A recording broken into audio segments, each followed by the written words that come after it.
আসসালামু আলাইকুম প্রিয় ভিউয়ার্স, কেমন আছেন সবাই? আশা করি ভালো আছেন। নাইমস নেচারের পক্ষ থেকে আপনাদেরকে স্বাগত জানাচ্ছি। আজ 18ই আষাঢ় 1433 রোজ বৃহস্পতিবার।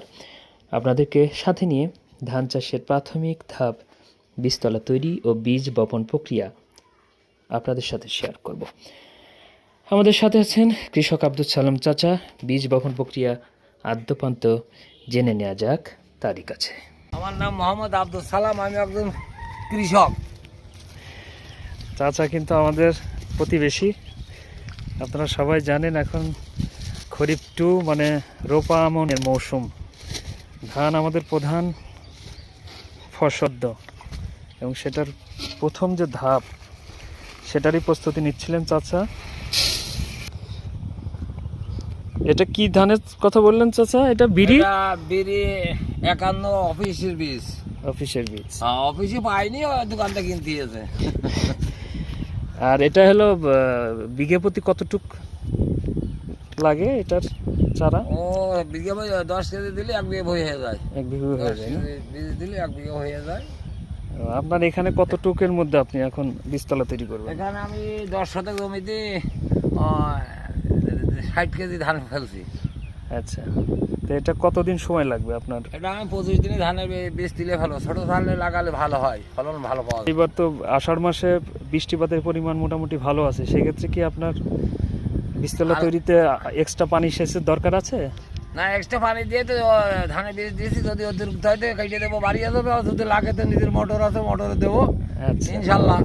তো এটা বিঘে প্রতি কতটুক ফলন আসে এই সম্পর্কে আপনার কি? এই বিঘে বই আমি শনিবার শতকে 30 কেজি আসে, বিঘে বই 35 মন হারে আসে। আচ্ছা, আর শীতকালেরটা করলে ওটাই বেশি ফলন বেশি হয়। তো ঠিক আছে চাচা, এখন আপনি কিভাবে চারাটা ছিটান সেটা আমরা একটু দর্শকদের দেখাবো। আলহামদুলিল্লাহ, আপনারা থাকেন, আমি যাই। চাচা কিন্তু খুবই পরিশ্রমী মানুষ, সকাল থেকে রাত পর্যন্ত তার।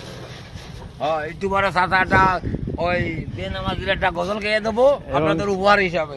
হ্যাঁ, চাচা কিন্তু নিজে একজন গজল সঙ্গীত শিল্পী, কোরআন পড়ে, নামাজ কালাম পড়ে। হ্যাঁ, এবং সে কিন্তু একজন মসজিদের মুয়াজ্জিন হিসেবে, সাদগায়ে জারিয়া হিসেবে সে কিন্তু মানুষের সেবা এবং সমাজের জন্য কাজ করে যাচ্ছে।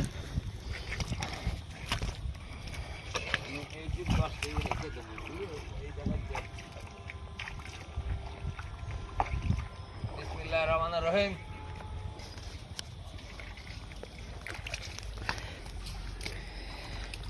বেশি ঘন দিলেই আবার চারাটা তাড়াতাড়ি বংশালো হয়। তার মানে পাতলা দিলে এটার বংশালো হয়, বংশালো বেশি হয় না? ভিতরে চারাটা তুলে রোপণ করা সম্ভব। আচ্ছা, আর বেশি ঘন ফেললি ওই চারাটা চিকন হয় বা বৃষ্টিপাত আসলে পচে যায়, ওতে নষ্ট হয়। আর এই যে চারার উপরে যে পানি অতিরিক্ত রাখার এটার কারণটা কি চাচা? না, চারার উপরে অতিরিক্ত পানি রাখে, যদি এখন হঠাৎ বৃষ্টি হয় তাহলে ওই বৃষ্টিটা ওই ধানের পাড়ে পড়ে ওই কাদার ভিতরে ফুটে যায়। আচ্ছা, আর এই রাখি যে 20 ঘন্টা রাখার পরে এই পানিটা আস্তে আস্তে শুকিয়ে যাবে না, তখন আস্তে আস্তে ধানটা উপরেই থাকবে না, তোলার পক্ষে সুবিধা হয়, তোলার সময় বেশি টান লাগে না। যদিও আষাঢ় মাস, ধান ফেলতে হয়। আকাশে কিন্তু মেঘের আনাগোনা রয়েছে। গতকাল পর্যাপ্ত বৃষ্টি হয়েছিল, আজকে এরকম বৃষ্টি নাই। আমরা জানি যে ধান থেকে যে চাউল হয় এটা বাঙালি বা বাংলাদেশিদের 3 বেলা খাবারের প্রধান অনুষঙ্গ হিসেবে সবার প্লেটে প্লেটে থাকে। এটা নিয়ে চর্চা কম হয়নি, তবে কবি সাহিত্যিকদের মধ্যেও আমাদের যে প্রধান খাদ্যাভ্যাস, প্রধান খাদ্যের যে উপাদান ধান, এটা নিয়ে কিন্তু অনেক কবিতায় লেখা হয়েছে। পথের কিনারে পাতা দোলাইয়া করে সদা সংকেত, সবুজে হলুদে সোহাগা ঢোলায়ে আমার ধানের ক্ষেত, ছড়াই ছড়াই জড়াজড়ি করি বাতাসে ঢলিয়া পড়ে, ঝাঁকে ঝাঁকে টিয়ে পাখিগুলো শুয়েছে মাঠের পরে। আসলে ধানের সাথে আমাদের যে আত্মিক সম্পর্ক, সেটা আসলে আমাদের বড় বড় কবি সাহিত্যিক তাদের লেখনীতে প্রকাশ করেছে।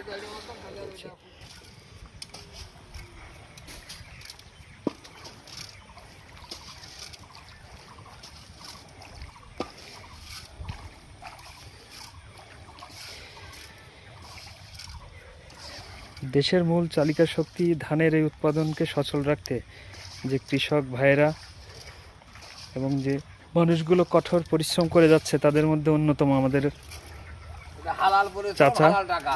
হ্যাঁ, এটা একটা হালাল পরিশ্রম এবং হালাল হালাল টাকা। টাকা। এই হালাল খেটে 3টে মেয়ে বিয়ে দিয়েছি, আর একটা ছোট ছেলে আছে মাদ্রাসায় দিয়েছি, ইনশাল্লাহ হাফেজ বানাবো। যাক, আলহামদুলিল্লাহ। আপনারা একটু দোয়া করবেন। প্রিয় দর্শক, চাচার জন্য আপনারা দোয়া করবেন। ছোট ছেলে আজ 2 বছর সে ফোরা তারাবি পড়াচ্ছে মসজিদে, আর আমি মুয়াজ্জিমগিরি করতেছি মাশাআল্লাহ, ইনশাল্লাহ। মাশাআল্লাহ। বুড়োকালে কোরআন শরীফ পড়া শিখেছি, শিখে 3 বার খতম করলাম ইনশাল্লাহ। আরও লোকে শেখানোর জন্য আমি একটু উদ্যোগ তো নিয়েছি। মাশাআল্লাহ।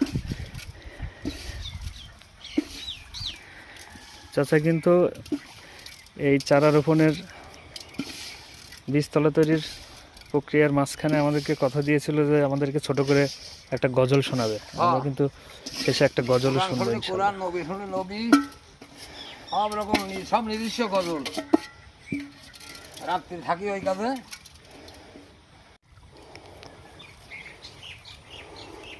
ওরে বেনামাজি ঘুমায় দেখো, ওরে বেনামাজি ঘুমায় দেখো, ফজর করে কাজা।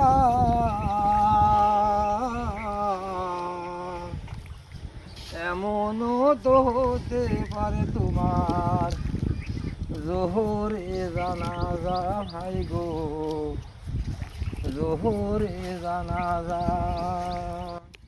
চাচার এই মনোমুগ্ধকর গজল শুনতে শুনতে চলতি পথে নাইনজ নেচার পেজ থেকে বিদায় নিচ্ছি। ভালো থাকুন, সুস্থ থাকুন, কৃষি ও কৃষকের পাশে থাকুন, এই প্রত্যাশায় আজকের মতো বিদায় নিচ্ছি। আল্লাহ হাফেজ। গেলে ভাই কবরে, বেনামাজি হইও না ভাই মুসলমানের ঘরে।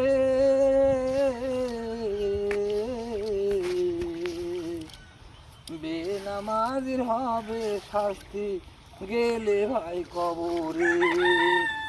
বিষাক্ত ওই সাপের ছোবল, বিষাক্ত ওই সাপের ছোবল, বেনামাজির সাজা। এমনও তো হতে পারে তোমার জোহরে জানাজা ভাই গো, জোহরে জানাজা।